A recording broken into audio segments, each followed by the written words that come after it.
இயற்கை வளங்களை யாரும் அழிச்சிட்டாம காப்பாத்துவேன். சிலரோட சுய லாபத்துக்காக உலகம் முழுக்க காடுகளை அழிச்சிட்டு இருக்காங்க. இயற்கை வளங்களை சுரண்டிட்டு இருக்காங்க.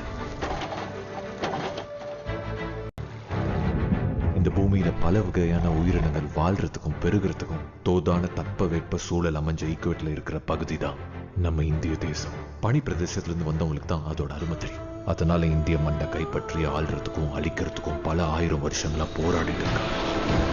நம்மளோட ஞானம், செல்வம், இயற்கை வளம் எல்லாம் அழிவு நிலைக்கு வந்துடுச்சு. அரிய விலங்குகளை உணவுக்காகவும் தோலுக்காகவும் வேட்டையாடி அழிச்சிட்டு இருக்காங்க. சிங்கவால் குரங்கு, நீலகிரி வரையாடு, மலபார் புனுகு பூனை, காங்கயம் காளை எல்லாமே காணாம போயிட்டு இருக்கு. 1985 திருச்சியில காண மயில் தெரிஞ்சதா ஒரு விவசாயி சொல்லியிருக்காரு. கூடிய சீக்கிரம் இந்த விலங்குகள் எல்லாத்தையும் நம்ம ஒரு மியூசியம்ல தான் பார்ப்போம். இதெல்லாம் பாடமா பண்ணி வச்சிருக்கிறதே நமக்கு ஒரு பாடம்.